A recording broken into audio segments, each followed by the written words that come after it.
nombrarlo para explicar algunas cuestiones, como por ejemplo cuando vimos lo que era el sobremuestreo, ¿sí?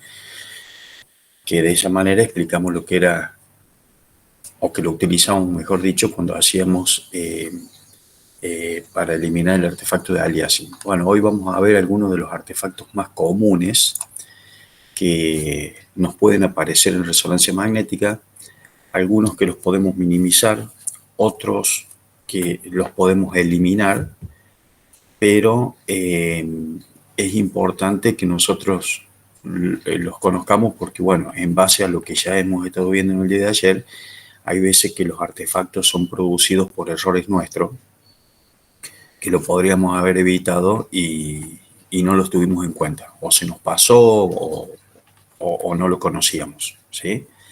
Entonces, como artefacto, como definición, podríamos decir que son intensidades de señal que no se corresponden con la distribución espacial del tejido.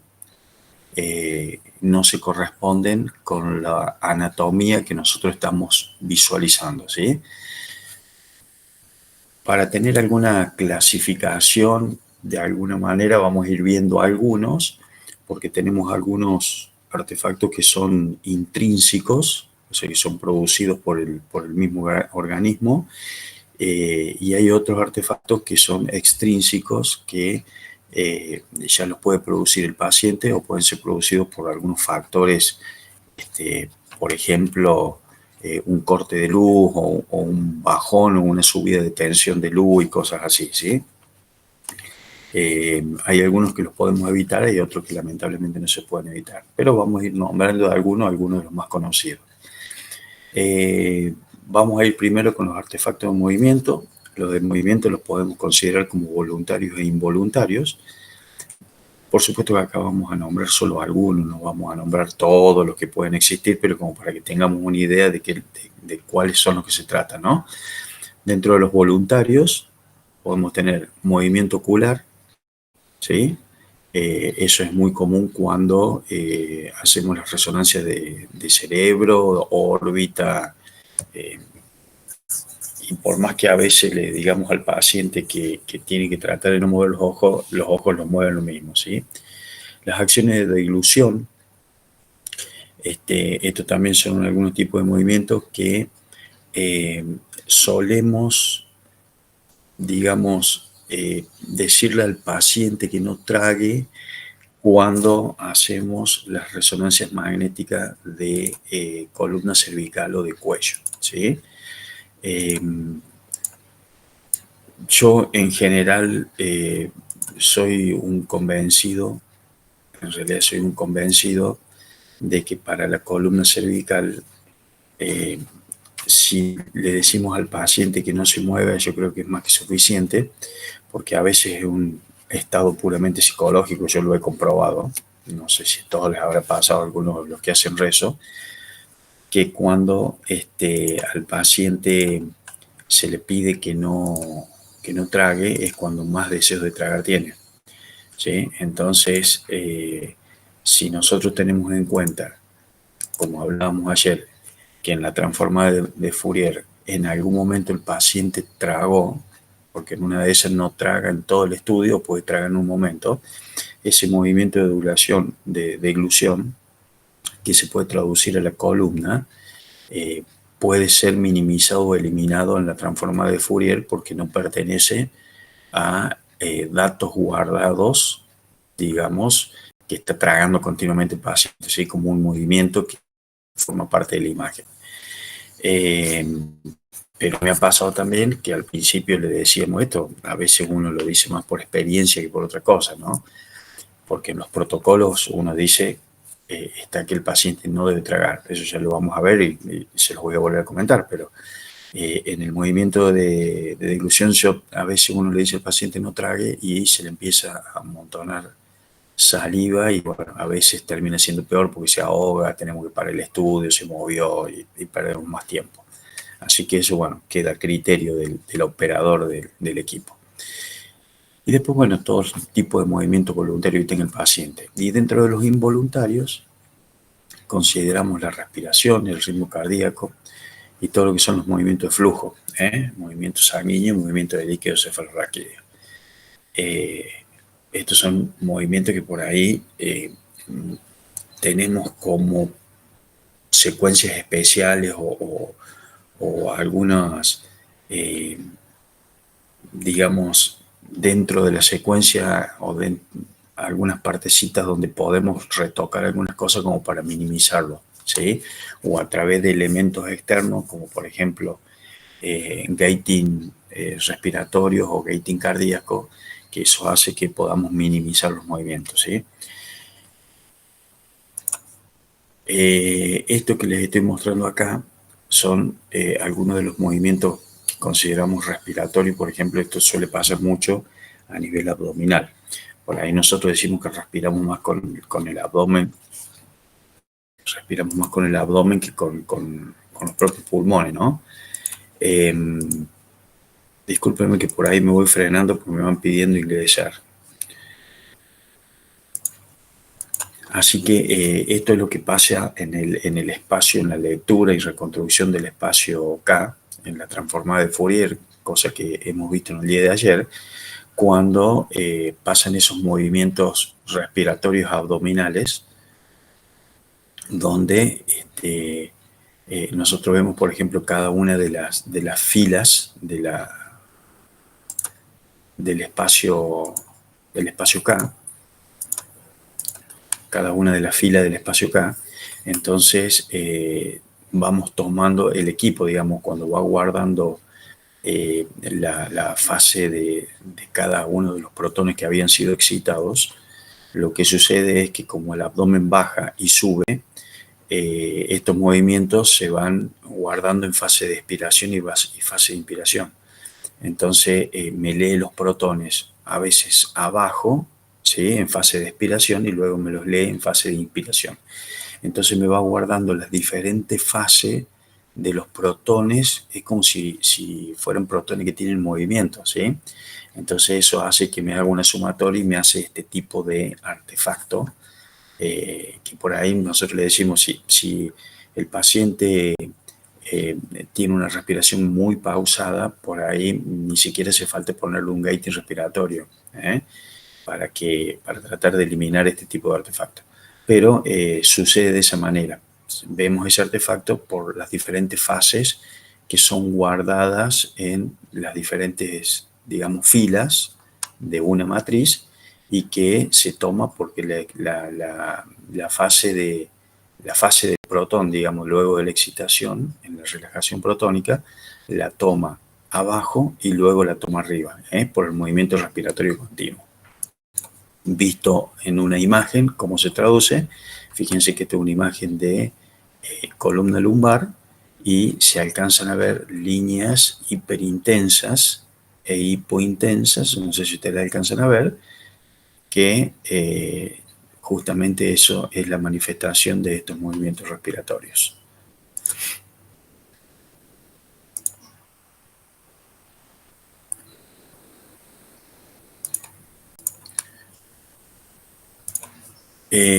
Luego tenemos algunos otro artefacto. Esto que les estoy comentando son algunos de los más comunes, ¿no? Son los artefactos por emborronamiento, que le dicen. Estos son producidos por movimientos no periódicos, como los oculares, que pueden codificarse erróneamente en la dirección de la codificación de fase. Esto es importante conocer en qué dirección, porque nosotros es un parámetro que lo podemos modificar dentro del equipo, ¿sí? Antes de comenzar. Esto puede darse por movimiento ocular, o puede darse también por parpadeo, ¿sí? El parpadeo, que uno a veces en algunos pacientes puede ser un poco, digamos, continuado. Entonces se manifiesta también de la misma manera, se va manifestando a través de estas líneas o como artefactos como emborronamiento, como que le pasamos la goma, digamos así de alguna manera, y que se da justamente por ese movimiento. Fíjense que acá tenemos dos imágenes en donde hay unas imágenes que el emborronamiento se da en anteroposterior y la otra, el emborronamiento se da en sentido lateral. Esta es una de las cosas que, como codifica esto con una codificación errónea de la fase del protón, entonces como codifica en dirección de la fase, nosotros tenemos una dirección de fase y frecuencia. Acuérdense que considerándolo en un plano, nosotros decíamos que la fase era la columna y la frecuencia era ¿cómo se llama? La línea, ¿sí? La fila. Entonces, de esta manera, por eso decimos que esto está en la dirección de la codificación de fase. ¿Y por qué? Generalmente la fase ya viene codificada en una secuencia de pulso. Cuando usted levanta ya tiene una codificación esa fase, pero nosotros tenemos la opción de modificarla. Entonces, si generalmente, por ejemplo, en el equipo donde trabajé mucho tiempo, la codificación de la fase en un protocolo de cerebro estaba en sentido anteroposterior. Nosotros lo que hacíamos, por las dudas que el paciente no colabora, sin duda que uno le dice, pero por ahí no colabora, cambiábamos la fase, ¿sí?, en sentido lateral. ¿Para qué? Para que si el paciente tenía una determinada patología en sentido en el cerebral, el artefacto no influyera sobre el tejido cerebral, ¿sí? Entonces va en sentido lateral. En este caso, nosotros lo vemos acá que no hay tejido, pero también pasa en sentido anteroposterior toda la región cerebral, ¿sí? Entonces, con esto nosotros evitamos que ese artefacto pase para abajo. Profe, Sí, te escucho. usted cuando dice fase, ¿se refiere al gradiente que explicó ayer, el gradiente I? Exactamente, Ok. exactamente. Y Es la recién codificación. como dijo que la fase dijo columna o no, eso no Claro, lo escuché. acuérdense que ayer cuando vimos matriz decíamos que por cada columna que se va llenando con datos de la relajación protónica, se va llenando una fila, ¿sí? O sea, a medida que se va haciendo la adquisición de datos, en la matriz se va llenando una columna y se va llenando una fila, ¿sí?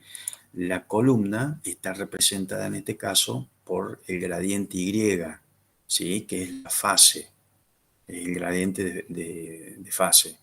Y la fila está representada por el gradiente X, que era la frecuencia, ¿sí? Entonces, por cada fase, por cada columna que vos llenás con datos de fase, va llenando una fila con datos de frecuencia. Si vos unís la fase con la frecuencia, si vos unís el píxel o el voxel que corresponde a un voxel de la columna, va a corresponder también al mismo voxel de la fila. Por consiguiente, lo que quiere decir con eso, que en el mismo voxel vos estás guardando la información de fase y la información de frecuencia, ¿sí? Que después, en cierta secuencia de pulso, también como vimos ayer y como vamos a ver hoy también en uno de cuando veamos angio, también la fase puede ser guardada toda igual, que son las secuencias de pulso más comunes, o puede haber una variable, una variante de cada fase protónica que se va guardando también por cada una de las filas, ¿sí? Que después en la transformada de Fourier se hace la sumatoria de cada una de todas las fases y tenemos mayor calidad de señal, pero se utiliza solamente para ciertos estudios donde hay variabilidad de fase. Por ejemplo, cuando veamos hoy angioresonancia, esa va a ser una de los, digamos, de los motivos donde por los gradientes que se están utilizando va a tomar en la excitación, va a tomar los protones en fases diferentes porque no alcanzaron a relajarse y en vez de restar suma la señal de estas diferentes fases protónicas, ¿sí? Pero en definitiva, con esto lo que quiero, digamos, explicar es que es tal cual como lo interpretaste vos, digamos. la fase y la frecuencia, en este caso que estamos guardando, se corresponde, cuando hablo de fila y de columna, se corresponde justamente con la activación de esos gradientes sobre los protones, ¿sí? Por supuesto que cuando hablamos de frecuencia, hablamos de fase, hablamos del protón en sí, independientemente de que son activados a través de los gradientes. Porque acuérdense, cuando hablamos de fase, es cuando los protones se ponían todos mirando en la misma dirección y después se iban relajando y iban emitiendo señal de acuerdo al tejido donde se encontraban. Y la frecuencia era la cantidad de veces que gira el protón que va emitiendo, que es esa frecuencia de precesión para liberar la energía luego de un pulso de excitación, ¿sí? No sé si más o menos, pero estás en lo cierto con tu apreciación. Otro de los artefactos que nos pueden aparecer en los estudios son los artefactos de desplazamiento químico. Estos artefactos de desplazamiento químico está dado por la diferente precesión que tienen los protones en dos tejidos continuos como son la grasa y el agua, ¿sí? Entonces dice, relieves en las zonas, los relieves son, por ejemplo, estas bandas hiperintensas y estas bandas hipointensas que se dan en el riñón, entre lo que es el agua, digamos, el líquido de la excreción renal y la grasa perirrenal, ¿sí? O a nivel testicular, que pueden aparecer también con algunas pequeñas hipointensidades, como se dan en este caso, o hiperintensidades. Entonces, se marca como relieve en zonas de transición entre tejidos por la diferencia de frecuencia de resonancia. La frecuencia de resonancia es esta frecuencia de precesión protónica que yo decía, ¿sí?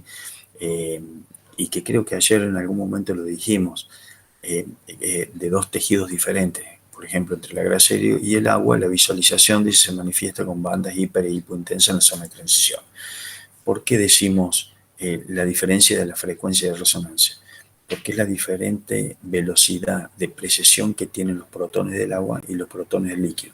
Cuando están en tejidos que están separados, no pasa nada. Pero cuando están en tejidos que están muy pegados entre sí, suele tirar estos tipos de artefactos.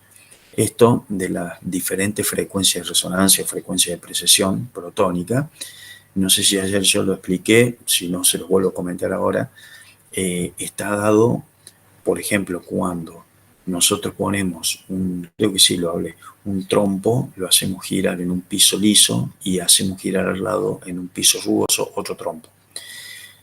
Cuando nosotros le damos velocidad, el trompo en ambos pisos va a tratar de girar a la misma velocidad y bien vertical.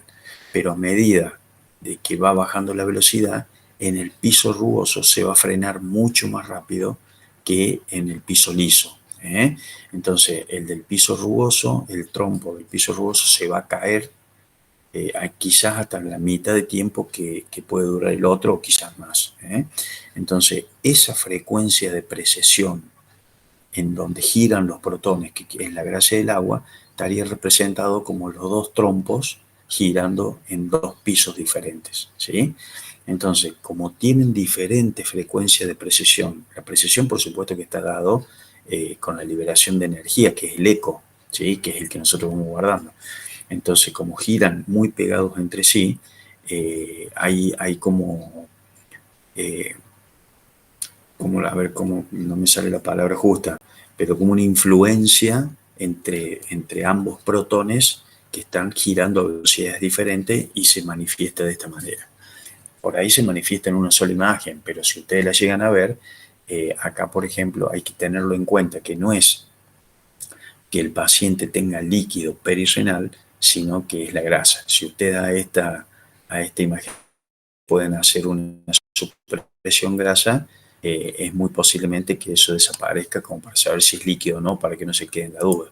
De todas maneras, fíjense que una de las formas en que podemos tratar de eliminar esto es aumentando el ancho de banda. El ancho de banda, si aumentamos un poquito el ancho de banda, es muy posible que minimicemos o logremos, digamos, sacar el artefacto por desplazamiento químico. Otro, que esto ya lo hemos visto ayer, pero de todas maneras lo vamos a ver hoy de nuevo, es el tema del artefacto de aliasing, que son todos aquellos objetos fuera del FOB. Acuérdense que el FOB era el campo de visión, donde todo lo que está por dentro del FOB es lo que nosotros vamos a visualizar. Pero dentro del volumen de la antena, ¿sí?, aparecerá dentro del FOB superpuesto por el objeto real. Esto hace una superposición en 360 grados. Fíjense que nosotros la parte de la nariz que cortamos acá con el FOB se nos aparece acá abajo, y la parte occipital que nosotros cortamos acá atrás se nos aparece adelante, ¿sí? Es un artefacto por envolvimiento, que es el artefacto de aliasing. Y ayer también hablamos que había dos formas de poder solucionarlo.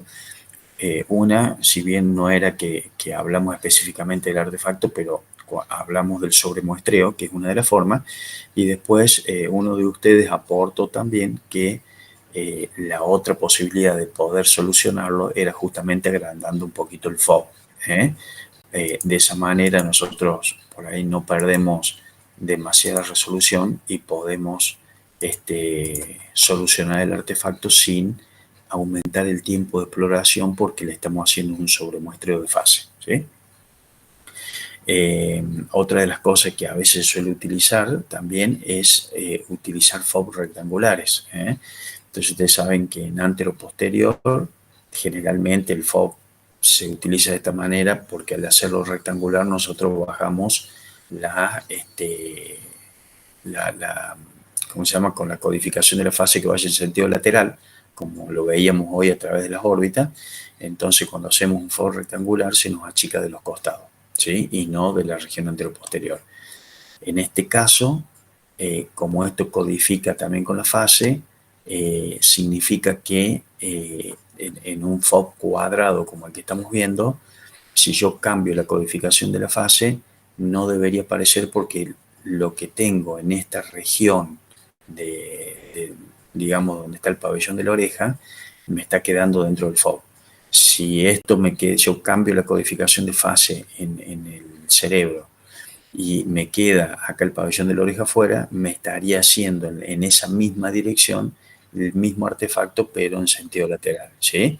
Entonces, los pabellones de la oreja me quedarían uno incluido de este lado y el otro incluido de este lado.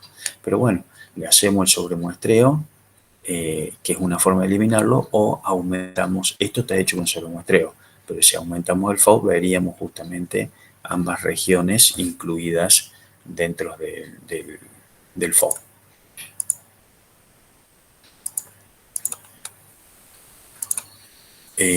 Otro de los artefactos, que esto es un poquito más difícil, es el de eliminar, pero es un artefacto que generalmente no molesta mucho y aparece en algunas imágenes más centrales. Es el artefacto de Gibbs o artefacto de truncation, ¿sí? Esto es un error que se basa en la reconstrucción matemática del ERM. Cuando hablamos en la reconstrucción matemática del ERM, significa que cuando se está haciendo la transformada de Fourier en la matriz, en la lectura de todos los datos guardados, suele tirar un error, y ese error está dado justamente solo en esa región. Fíjense que se manifiesta con apariencia de anillo cerca de los bordes o regiones de transición entre lo que es cortical craneal y la grasa pericraneal. Fíjense que muchos de los artefactos están dados por la grasa. Recién el artefacto de desplazamiento químico también era entre la grasa y el agua. Ahora es entre la grasa pericraneal y la cortical, ¿sí? La cortical, bueno, posee muy pocos protones de hidrógeno. Ustedes saben que lo que a nosotros nos da señal es el protón de hidrógeno, y el hueso no es que carece de protones, pero tiene mucha menor cantidad de protones que lo que tiene un tejido cerebral, por ejemplo, ¿sí?, o cualquier otro tipo de los tejidos. Entonces, cuando se hace la reconstrucción, dice, debido a un error de lectura, recogido en un tiempo limitado, que nos tira este tipo de artefacto. Es muy común verlo en el cerebro, y se ve como pequeñas líneas, como ustedes lo ven ahí, en forma de anillo, y generalmente en las imágenes más centrales. Este era el artefacto, que es el artefacto de Kroll, que es un artefacto que ayer también estuvimos viendo. Este tipo de artefacto se da generalmente a nivel de columna. Ayer creo que lo nombramos cuando hablábamos de la lectura intercalada para evitar el artefacto por sobremagnetización con el otro, ¿sí? Bueno, esto es algo un poco parecido, pero se da por el entrecruzamiento de las colas de excitación de los protones de un determinado corte. Entonces, estos son los gradientes de corte, que cada una de estas líneas, esto está en 2D. ¿Se acuerdan que ayer hablábamos de 2D y de 3D? Bueno, cuando ustedes vean líneas paralelas entre sí así, es porque son secuencias 2D. Y este tipo de secuencia, cada una de estas líneas, que nosotros le llamamos gradientes de campo, representaría una foto, ¿sí? Entonces, cada una de estas líneas en la región posterior se cruzan y forman lo que se llama el artefacto de Kroll. ¿Cómo se manifiesta? Como lo estamos viendo acá. Vemos una imagen de la columna lumbar y vemos una línea hipointensa que cruza por abajo. Si esta línea hubiese cruzado por el centro del canal medular, automáticamente nos podría tapar ciertas patologías, porque fíjense que es una línea hipointensa y las hernias o las protrusiones discales también se ven con hipointensidad. O también, en el caso que fuera un poquito más superior, el cordón medular, si fuese, a nivel dorsal generalmente no se da, porque la angulación de los discos intervertebrales no es como acá en el E4, L5, L5, S1, donde la angulación es tan marcada que sí o sí se me van a cruzar en la región posterior. ¿Puedo solucionarlo? El entrecruzamiento lamentablemente no lo puedo solucionar, porque si yo trato de que no se me junten, no estoy cortando el disco intervertebral como corresponde y puedo esconder algún tipo de patología como la que estamos visualizando acá, que es una protrusión discal, ¿sí? Entonces, este tipo de artefacto, como no podemos eliminarlo a veces por el tema de la angulación de los discos intervertebrales, lo que debemos hacer es tratar de que con pequeños movimientos no se cruce, este cruzamiento que tiene acá no sea a nivel del canal medular, sino que sea por fuera del canal medular, ¿sí? Entonces, de esa manera lo podemos visualizar bien lo que es el agujero, ¿sí? Lo que es el canal medular. Lo que sí también se puede hacer es hacer 2 secuencias de pulsos, ¿sí? Que eso nos llevaría un poquito más de tiempo, en donde primero tiramos los tres, por ejemplo, tiramos acá L4, L3, L4, L4, L5 y L5, L2, L3, L3, L4 y L4, L5. Y luego hacemos un solo gradiente, digamos, una sola secuencia de pulso para L4, L5, ¿sí? Entonces de esa manera no se cruzan, pero tendríamos 2 secuencias de pulsos para donde podamos obtener una sola. Luego tenemos otros tipos de artefactos que nos suelen aparecer, que son, le decimos como artefactos de corderoide o de tela de zinc. Estos tipos de artefactos están dados por fallas eléctricas que se dan durante el estudio y que, digamos que afectan la transformada de Fourier, ¿sí? Esa reconstrucción en el espacio K. Esto da un efecto, dice, de lienzo de cordero de Telegin en la imagen. Son intermitentes, no se dan con periodicidad y suelen producirse por el corto de alguna lámpara. Quizás a veces los cortos de las lámparas son imperceptibles a la vista. No sé si ustedes se acuerdan, hace un tiempo atrás, hace mucho tiempo atrás, ahora tenemos luces LED, se utilizaban mucho las luces de los tubos fluorescentes. Y los tubos fluorescentes, bueno, tienen, por el gas que se está moviendo adentro, tienen como como un pequeño parpadeo que a veces no lo podemos visualizar con la vista, ¿sí?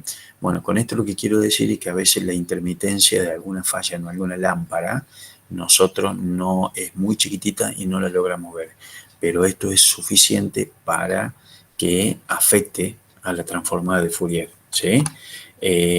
O un cablecito que por la vibración del equipo en las luces LED que tenemos arriba, por ahí hace que haga un pequeño corto, ¿sí? Entonces a veces son difíciles, pero si a ustedes les aparece este tipo de artefacto, sin duda que tienen que hacer una revisión y buscar por ese lado, generalmente por fallas eléctricas. Y fíjense que acá tenemos el artefacto, son dos imagencitas, en este caso lo tenemos en sentido lateral y en este caso en sentido anteroposterior. Es ese tramado que tiene así la imagen encima. Otro de los artefactos que, bueno, esto lo vimos, se los comenté ayer, que por ahí tiene una solución, pero es a través de técnicas que incluimos en la reconstrucción de las imágenes y en el estudio de la angio, ¿sí? Que son los artefactos de escalonamiento persiano-veneciano que le llamamos. Entonces, acuérdense ayer cuando vimos lo que era la secuencia 3D, que decíamos que estaba formada por bandas 3D que se unían entre sí y que había una pequeña superposición entre banda y banda, que son esas líneas más oscuras que encontramos ahí, y que eso es lo que, digamos, al excitar cada una de las bandas de ese volumen 3D, hay una doble excitación de esa línea donde se une la banda 1 con la banda 2, ¿sí? Entonces, después cuando hacemos la reconstrucción de la angio, nos pueden aparecer justamente estas bandas hipointensas que sería la representación de lo que estamos viendo acá, ¿sí? Entonces, este artefacto se puede producir en la reconstrucción MIP de las secuencias TOF. Bueno, eso vamos a ver hoy en angio. Las secuencias TOF son secuencias de tiempo de vuelo que son derivadas de las secuencias eco de gradiente, ¿sí? Pero dice, una forma de poder eliminar este artefacto es combinando una secuencia TOF 3D, dice que tiene gran resolución espacial en flujo rápido, y una TOF 2D con gran sensibilidad. La variante de esta combinación se denomina una técnica MOPSA, pero bueno, estas técnicas MOPSA no están en todos los equipos y creo que esta MOPSA es de General Electric y después se puede cambiar de nombre